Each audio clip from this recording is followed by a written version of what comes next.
A blessed morning to each and every one of us. Hindi ba nakikita, napakaganda po ng day, napakaganda po ng araw. So, ano bang meron tayo ngayon? What we're going to tackle this morning is something really very important, but it doesn't mean to scare you, but at least to prepare. Pero wag natin kalilimutan, sa lahat ng bagay, Jesus is always in control. In total control. Hindi po tayo.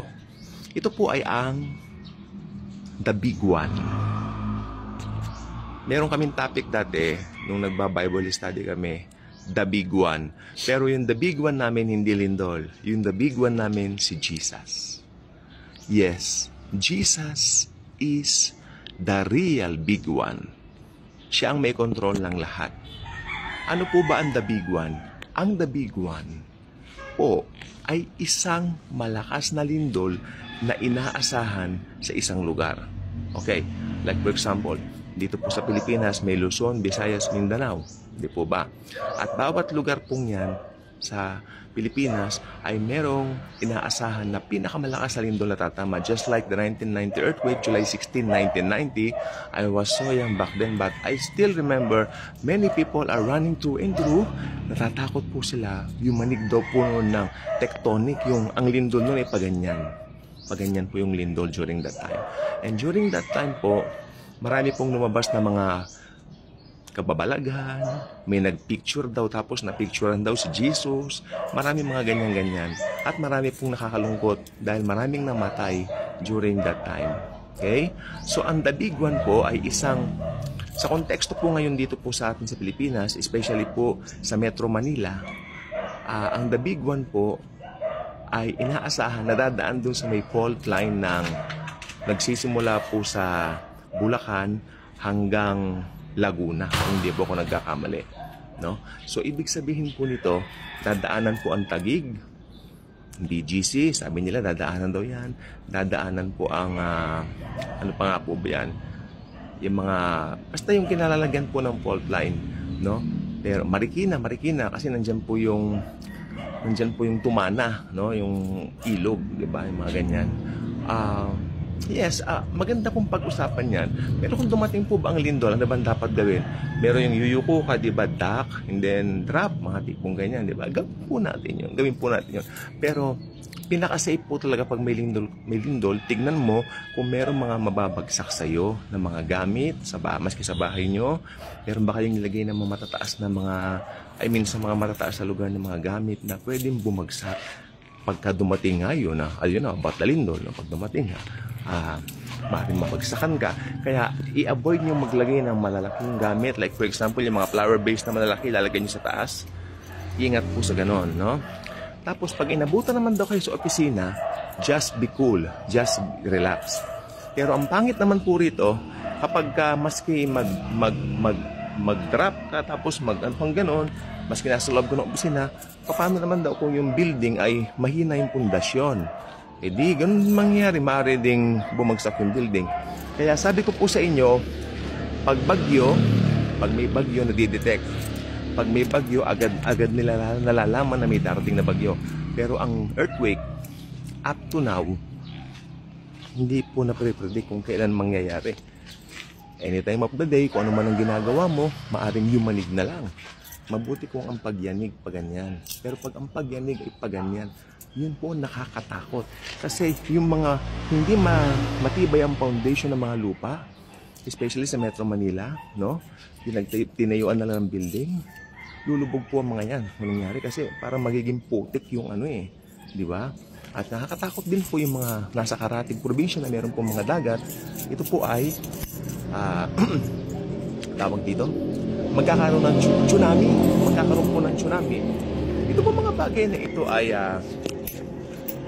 natural, bagay ko benefit ko, natural na calamity kung tutuusin. Kung tutuusin ng lindol, walang pinagkaiba sa bagyo. Walang pinagkaiba sa simpleng atik at ambon. Dahil yan po ay mga kalamidad. Pero ang problema lang po, kung gaano ito nakakapinsala. At ang pinakamarami pong mapipinsala sa lahat ng calamity ay ang lindol. Pwede ring sunog. Magkaroon ng sunog kasi kapag ka nabagsakan daw po yung mga naglalaki ang mga gusali, ang mga, anong tawag dito, mga strukturang yan ay merong mga gasolina sa loob, mga tipong, maaari pong magkaroon ng sunog. Maaaring magbanggaan din yung mga, anong tawag dito, mga sasakyan. Kaya nga po, very shaky siya.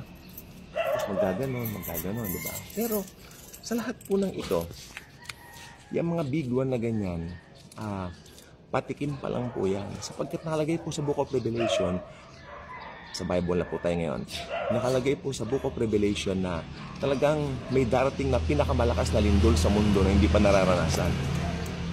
At ito po ay hindi po sa panahon natin ngayon. Ito po ay sa darating na panahon ng ng tribulation. Doon palang magaganap ang strongest earthquake sa kasaysayan ng buong mundo. Kaya huwag kayong matatakot sa mga nagsasabi, pinakamalakas sa lindol, big one. Hindi po yung pinakamalakas sa lindol. Sabi niya, intensity 8 daw eh. Baka yung pinakamalakas sa lindol nga po sa darating na tribulation, intensity 20. Naglalakas ang lindol yan. Kasi hinula po yung Bible. At pag nasa Bible, true. No? Totoo po lahat. Kaya, hindi tayo dapat matakot. Hindi po tayo dapat matakot na sa mga ganyan na bagay. Ngayon, Kristiyano, tayo mga Kristiyano, paano tayo magre-responde sa the big one, mga ganyan? Paano natin yan titignan? Paano na tayo magre-respond? Sa akin, simple lang po, remain cool, remain calm, remain in Christ. Again, 3 C. Remain cool, remain calm, remain in Christ. Okay? So, ito pong 3 sing ito, huwag natin kalilimutan. Remain cool, remain calm, remain Christ. Pinakamahalaga po yung number 3. Sapagkat, pag naka-remain ka na dun sa may control ng lahat, saan ka pa pupunta kundi pawang mabubuting bagay ang mararanasan mo. Dahil ang Panginoon, hindi naman po siya nagpapabaya sa atin. Hindi tayo iiwanan, no? At si Lord Jesus, talagang may pangako po na ang mga anak po niya ay kanya pong pinoprotektahan, ginagabayan, inaalagaan. So, dito po sa The Big One na ito, ay, alam niyo itong The Big One, na pag-uusapan na po ito year 2004 pa. So, meron na pong 21 years that, I think Pillbox brought this up para maganda naman ng mga tao, which is very good. Maganda po. Pero, sa panahon natin ngayon, na-brought up lang po siya kapag kami nangyayaring lindol sa mga karatig lugar. Like, ito pong sa, ang tawag dito? Myanmar at saka po sa Thailand, di ba? So, parang naungkat na naman po yung tungkol sa mga earthquakes na ganyan. Pero, sabihin ko po sa inyo, hindi po natin namamalayan. Alam niyo po bang gumagalaw ang mga fault na hindi lang natin nararamdaman? So, sabi nga ng iba, every segundo gumagalaw. Pero hindi natin nararamdaman. Pero yung malakas na lindol na tatama raw, sabi nila dati 7.2. Yan ang original.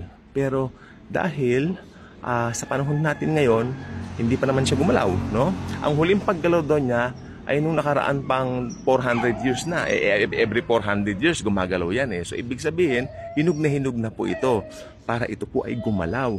Ne? At pag hindi man gumalaw daw yan, ngayon, kung gagalaw man itong lifetime na ito, hindi ito sa lifetime na ito, baka makaipon daw yan ng intensity 8 pataas. Ganyan po yan, nag-iipon siya ng lakas. No? Pag-pray na lang natin na mag-rapture na, para hindi na po natin maranasan yun. So, I believe dahil sa biyaya ng Panginoon, hindi na natin mararanasan yung lindol na yun. I-rapture na po tayo.